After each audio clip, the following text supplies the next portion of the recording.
Part 2. 1. In the early dawn, on the 25th day of August, the four men met behind the livery stable, where their wagon, loaded with 6 weeks' provisions, waited for them. A sleepy stableman, scratching his matted hair and cursing mechanically under his breath, yoked their oxen to the wagon. The oxen snorted and moved uneasily in the faint light cast by a lantern set on the ground.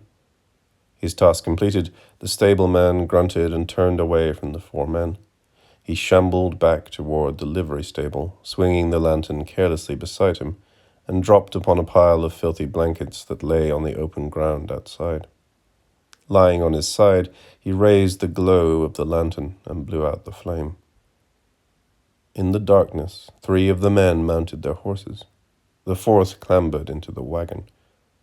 For a few moments none of them spoke or moved. In the silence and darkness, the heavy breathing of the stableman came regular and deep, and the thin squeak of leather upon wood sounded as the oxen moved against their yokes. From the wagon, Charlie Hodge cleared his throat and said, "Ready?" Miller sighed deeply and answered, his voice muffled and quiet, "Ready." Upon the silence came the sudden pop of braided leather as Charlie Hodge let his bullwhip out above the oxen, and his voice, shrill and explosive, cracked, "Harrop!" The oxen strained against the weight of the wagon, their hooves pawing and thudding dully in the earth. The wheels groaned against the hickory axles. For a moment there was a jumble of sound. Wood strained against its grain.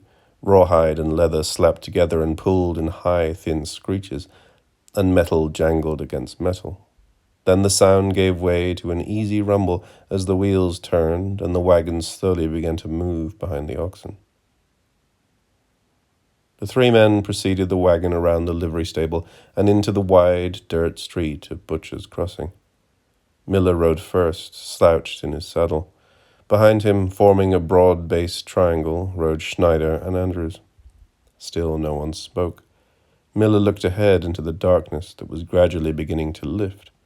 Schneider kept his head down, as if he were asleep in his saddle, and Andrews looked on either side of him at the little town that he was leaving. The town was ghostly and dim in the morning darkness. The fronts of the buildings were grey shapes that rose out of the earth like huge eroded stones, and the half-dugouts appeared to be piles of rubble thrown carelessly about open holes. The procession passed Jackson's saloon, and soon it was past the town. In the flat country beyond the town, it seemed to be darker. The clopping of the horses' hooves became dull and regular in the ears of the men, and the thin clogging odor of dust clung about their nostrils, and it was not blown away in the slowness of their passage. Beyond the town, the procession passed on its left MacDonald's small shack and the pole-fenced brining pits. Miller turned his head, grunting something inaudible to himself, and chuckled. A little past the clump of cottonwood trees, where the road began to go upward over the mounded banks of the stream, the 3 men on horseback came to a pause, and the wagon behind them creaked to a halt. They turned and looked back, widening their eyes against the darkness. As they looked at the vague, sprawling shape of Butcher's Crossing, a dim yellow light, disembodied and hanging casually in the darkness, came on. From somewhere a horse neighed and snorted. With one accord they turned again on their horses and began to descend the road that led across the river. Where they crossed, the river was shallow. Its trickling around the flat rocks that had been laid in the soft mud as a bed for crossing had a murmurous sound that was intensified by the darkness. The dim light from the filling moon caught irregularly upon the water as it flowed, and there was visible upon the stream a constant glitter that made it appear wider and deeper than it was. The water barely came above the horses' hooves and flowed unevenly over the turning rims of the wagon wheels. A few moments after they crossed the stream, Miller again pulled his horse to a halt. In the dimness, the other men could see him raise himself in the saddle and lean toward the lifting darkness in the west. As if it were heavy, He lifted his arm and pointed in that direction. "We'll cut across the country here," he said, "and hit the Smoky Trail about noon." The first pink streaks of light were beginning to show in the east. The group turned off the road and set across the flat land. In a few minutes the narrow road was no longer visible to them. Will Andrews turned in his saddle and looked back. He could not be sure of the point where they had left the road, and he could see no mark to guide them in their journey westward. The wagon wheels went easily and smoothly through the thick yellow-green grass. The wagon left narrow parallel lines behind it, which were quickly swallowed up in the level distance. The sun rose behind them, and they went more quickly forward, as if pushed by the increasing heat. The air was clear, and the sky was without clouds. The sun beat against their backs and brought sweat through their rough clothing. Once the group passed a small hut with a sod roof.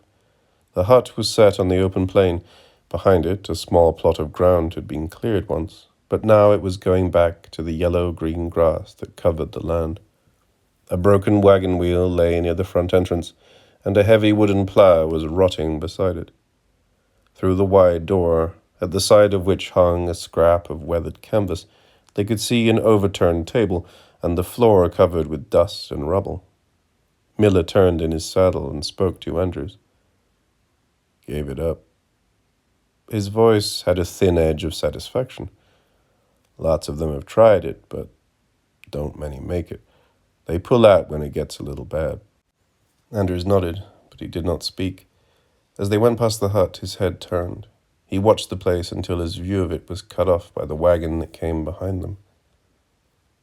By noon, the horses' hides were shining with sweat, and white flecks of foam covered their mouths and were sent flying into the air as they shook their heads against the bits. The heat throbbed against Andrew's body, and his head pounded painfully with the beat of his pulse. Already the flesh on his upper thighs was tender from rubbing against the saddle flaps, and his buttocks were numb on the hard leather of the seat. Never before had he ridden for more than a few hours at a time. He winced at the thought of the pain he would feel at the end of the day. Schneider's voice broke upon him. "We ought to be getting to the river about this time. I don't see no sign of it yet." His voice was directed to no one in particular, but Miller turned and answered him shortly. "It ain't far. The animals can hold out till we get there." Hardly had he finished speaking when Charlie Hodge, behind them in the wagon, perched higher on his wagon seat than they in their saddles, called in his high voice, "Look ahead! You can see the trees from here." Andrew squinted and strained his eyes against the noon brightness. After a few moments he was able to make out a thin dark line that slashed up through the yellow field. Miller turned to Schneider. "Shouldn't be more than 10 minutes from here," he said, and smiled a little. "Think you can hold out?" Schneider shrugged. "I ain't in no hurry. I was just wondering if we was going to find it as easy as you thought." Miller wrapped his horse gently across the rump with one hand, and the horse went forward a bit more rapidly. Behind him, Andrews heard the sharp crack of Charlie Hodge's whip and heard his wordless cry to the oxen. He turned. The oxen lumbered forward more swiftly, as if they had been awakened from a reverie. A light breeze came toward them, ruffling the grass in a soft sweep. The horse's ears pitched forward. Beneath him, Andrews felt a sudden stiffening and a surge of movement as his horse went ahead. Miller pulled back on his reins and called to Andrews. "Hold him hard. They smell water. If you ain't careful, he'll run away with you." Andrews grasped the reins tightly and pulled hard against the forward movement of the horse. The horse's head came back, the black eyes wide and the coarse black mane flying. He heard behind him the thin squeak of leather straining as Charlie Hodge braked against the oxen, and heard the oxen lowing as if in agony at their restraint. By the time they got to the Smoky Hill, the animals were quieter, but tense and impatient. Andrew's hands were sore from pulling against the reins. He dismounted. Hardly had he got his feet on the ground when his horse sprang away from him and tore through the low underbrush that lined the river. His legs were weak. He took a few steps forward and sat shakily in the shade of a scrub oak. The branches scratched against his back, but he did not have the will to move. He watched dully as Charlie Hodge set the brake on the wagon and unyoked the first team of oxen from the heavy single tree. With his one hand pulling hard against the yoke, his body slanted between the oxen, Charlie Hodge let himself be pulled toward the stream.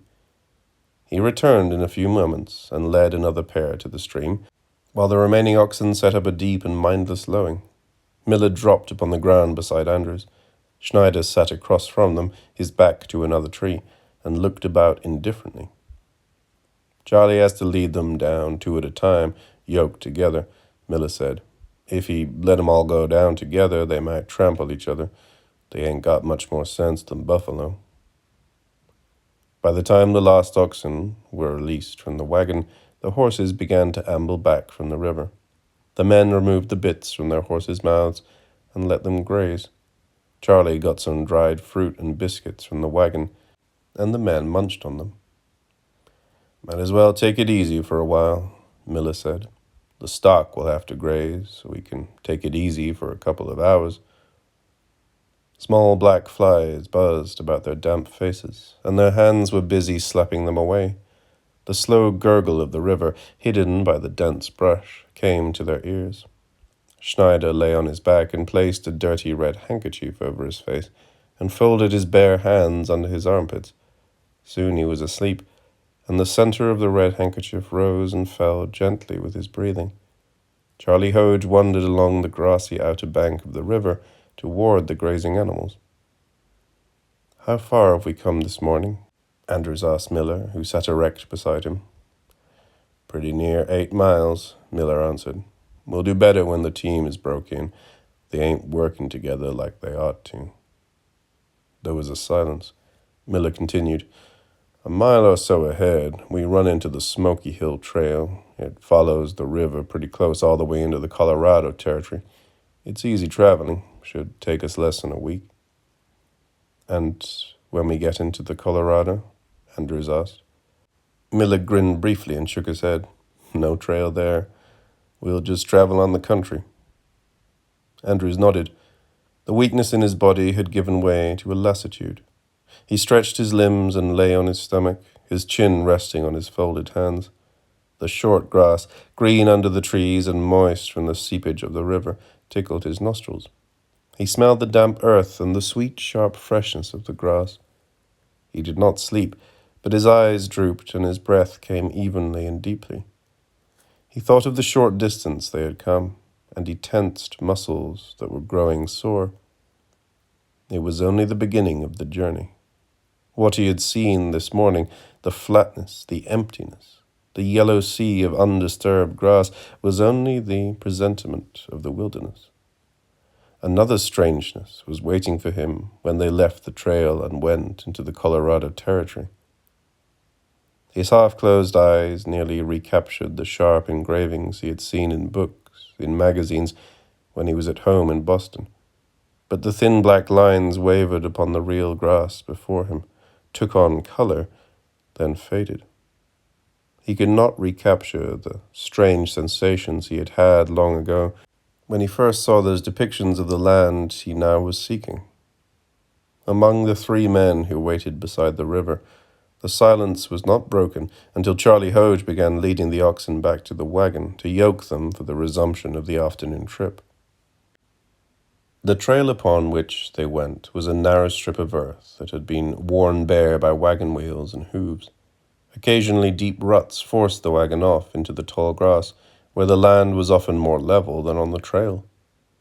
Andrews asked Miller why they stuck to the trail, and Miller explained that the sharp grass, whipping all day against the hooves and fetlocks of an ox, could make him footsore. For the horses, which lifted their hooves higher even in a slow walk, there was less danger. Once, along the trail, they came upon a wide strip of bare earth that intersected their path. In this strip, the earth was packed tightly down, though its surface was curiously pocked with regular indentations. It extended away from the river almost as far as the eye could see, and gradually merged into the prairie grass. On the other side of the men, it led toward the river, gradually increasing in width to the very edge of the river, which at this point was bare of brush and tree. "Buffalo," Miller said. "This is their watering place. They come across here," he pointed to the plain, "in a straight line and spread out at the river. No reason for it. I've seen 1,000 buffalo lined up in ruts like this, one behind the other, waiting for the water." Along the trail, they saw no other signs of the buffalo that day, though Miller remarked that they were getting into buffalo country. The sun whitened the western sky and threw its heat against their movement. Their horses bowed their heads and stumbled on the flat land, their sleek coats shining with sweat. The oxen plodded before the wagon, their breathing heavy and labored. Andrews pulled his hat down to shade his face and bent his head so that he saw only the horse's curved black mane, the dark brown pommel of his saddle, and the yellow land moving jerkily beneath him. He was soaked with sweat, and the flesh of his thighs and buttocks was raw from its chafing against the saddle. He shifted his position until the shifting offered him no relief, and then he tethered his horse on the tailgate of the wagon and clambered upon the spring seat beside Charlie Hoge. But the hard wood of the seat pained him more than the saddle, and the dust from the oxen's hooves choked him and made his eyes burn. He had to sit rigid and tense upon the narrow board to hold himself erect against the slow swaying of the wagon. Soon, with a few words to Charlie Hoge, who had not spoken to him, he got off the wagon and once again resumed his shifting position in his saddle. For the rest of the afternoon he rode in a kind of pain that approached numbness, but never achieved it. When the sun descended beyond the vast curve of the horizon, reddening the sky and the land, the animals lifted their heads and went forward more swiftly. Miller, who had ridden all day ahead of the party, turned and shouted to Charlie Hoge, "Whip them up. They can stand it now the day is turned cool. We need to make another 5 miles before we set camp." For the first time since early in the morning, the sharp crack of Charlie Hoge's whip sounded above the creaking of the wagon and the thud of the oxen's hooves. The men stirred their horses to a fast walk that occasionally broke into a slow, jarring trot. After the sun went down, the darkness came swiftly, and still the group moved forward. The moon rose thinly behind them. It seemed to Andrews that their motion carried them nowhere, that they were agitated painfully upon a small, dim plateau that moved beneath them as they had the illusion of going forward. In the near darkness, he grasped the horn of his saddle and raised himself up by pressing his unsteady feet upon the stirrups.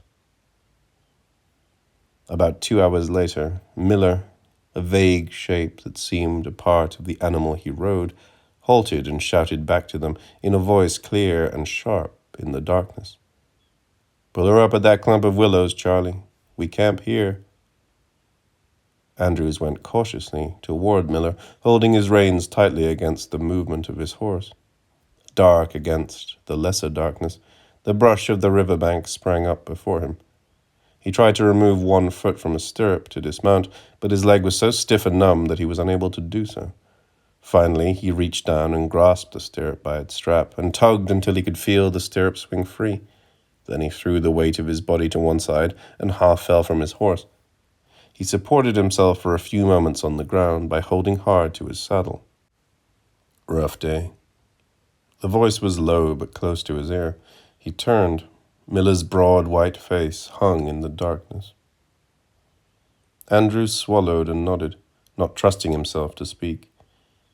"It takes some getting used to," Miller said. "A couple days riding, then you'll be all right."